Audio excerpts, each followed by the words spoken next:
नमस्कार दोस्तों, मैं Lalita Agarwal PSSM blessings audio team Kolkata से बोल रही हूँ।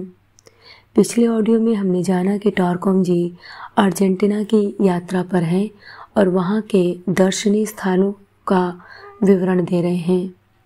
ऑडियो नंबर 112 में हम इसी घटना को आगे बढ़ाते हैं। वह बताते हैं, हम क्रिस्टोफर कोलंबस के स्क्वायर गए जहाँ उसकी मेमोरी में एक विशाल मॉन्यूमेंट था। एक तरफ एक ब्लाइंड औरत थी, दूसरी तरफ लोग एक जहाज़ को समुद्र में धक्का दे रहे थे और एकदम शिखर पर कोलंबस है। लोगों में देशभक्ति की भावना काफ़ी दिखाई देती है, लेकिन नैतिकता की कमी है।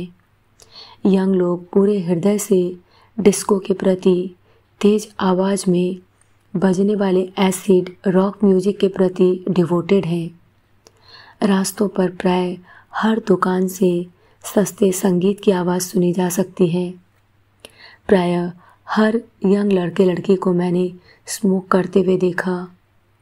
यंग लोग बहुत पैशनेट लग रहे थे और वृद्ध लोग बहुत ही नेग्लेक्टेड।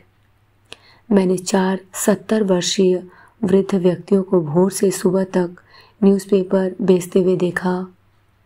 मुझे अपने होटल से उनकी आवाज़ें सुनाई पड़ती थी। इमारतें सभी स्टोन की बनी हैं और बहुत ऊंची, 10 से 15 तल्ले तक, और उनकी ऊंचाई से हर तरह का शोर प्रतिध्वनित होता है। होटल्स के दाम 45 से $150 तक प्रति रात हैं। पहले दिन मेरा दोस्त मुझे अपने होटल में ले गया। यह सड़क के एक कोने में था जहाँ चारों तरफ लाइट्स थी और हर 3 मिनट पर विशाल बसें वहाँ रुकती थी और दोनों साइड से चलती थी। ये बड़ी मर्सिडीज बसेस हैं जिनमें भयंकर शोरगुल और प्रदूषण है। शहर में स्मोग यानी काली धुआं नहीं है, लेकिन जब आप सड़क पर चलते हैं तब आप चलती हुई हजारों कारों और बसों से निकलता हुआ काला धुआं ही अपने अंदर ले रहे होते हैं। मैं शब्दों में नहीं बता सकता कि लोग यहाँ किस तरह ड्राइव करते हैं। पूरा पागलपन है। मुझे ऐसा लगता है कि कहीं कोई ऑर्डर, कोई लॉ नहीं है। ज़्यादातर जगहों पर चलने की जगह नहीं है।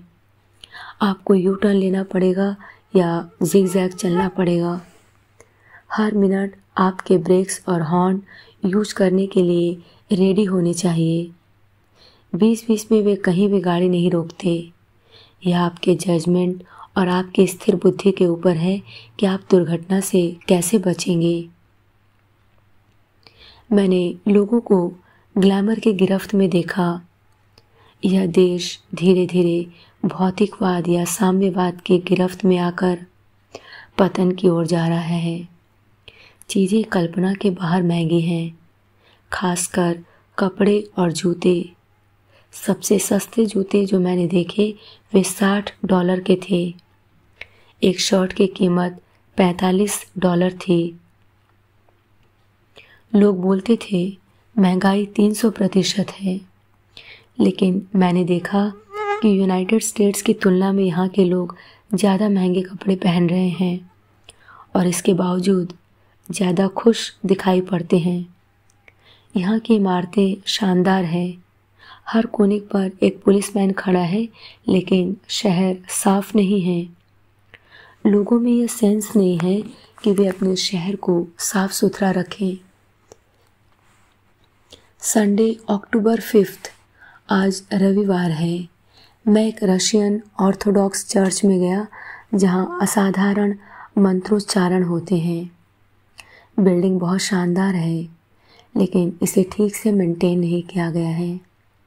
छत के एक कोने से प्लास्टर निकलकर गिर गया था और ऐसा लग रहा था कि किसी ने भी इसे रिप्लेस कराने का नहीं सोचा। वहाँ का पादरी एक यंग आदमी था और उसने एक सरमन पढ़ा। मैं इसके सिर्फ कुछ शब्द ही समझ पाया, जैसे मैकेनिकल एज, भौतिकवाद, आध्यात्मिक नियम। करीब 100 बुजुर्ग रशियन थे और 10 से 20 बच्चे। एक भी टीनेजर नहीं था।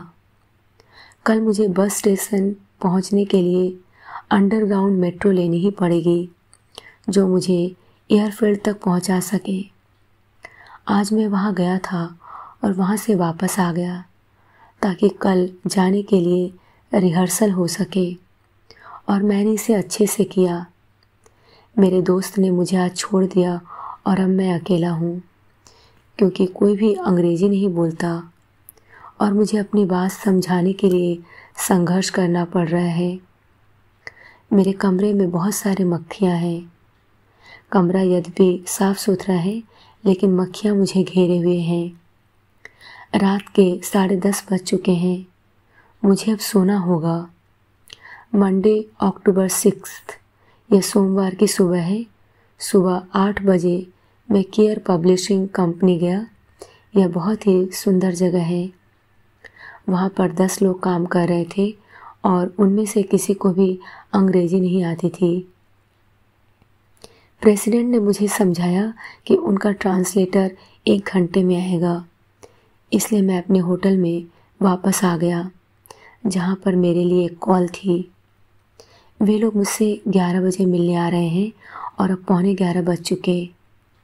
जो चिट्ठी मैंने उन्हें इन्फॉर्म करने के लिए भेजी थी कि मैं कब मिल सकता हूँ, उसे पहुँचने में 11 दिन लगे और वे मुझसे एयरपोर्ट पर नहीं मिल पाए, क्योंकि चिट्ठी 2 दिन देर से पहुँची थी। प्रेसिडेंट बहुत अच्छे व्यक्ति हैं, वार्म और फ्रेंडली, लेकिन उन्हें अंग्रेज़ी का एक शब्द भी नहीं आता। मैं उनके लिए अपनी किताबें लेकर आया था, symphony of the zodiac and women, torch of the future, अनुवाद करने की संभावना से। आशा करता हूँ वे करेंगे। मैंने उन्हें the flame of beauty, culture, love और जॉय भी दी, ताकि वे उन पर भी विचार कर सकें। ट्रांसलेटर ने कहा कि वह मेरी किताबों से बहुत प्रभावित है, क्योंकि उनकी एक यूनिवर्सल अपील है। उन्होंने मुझसे कहा कि आपकी किताबों का सबसे बड़ा आकर्षण है आपका परिचय, वो कुछ पेजेज जो आपने किताब के शुरू में रखे हैं। और उन्होंने हर किताब ज़ोडिएक, वुमन, फ्लेम के इंट्रोडक्शन का अनुवाद प्रेसिडेंट के लिए स्पेनिश में किया। आज के लिए इतना ही। अगले ऑडियो में हम इसी घटना को आगे बढ़ाएंगे। तब तक के लिए धन्यवाद दोस्तों। आप सभी का बहुत बहुत आभार। आपका दिन शुभ हो।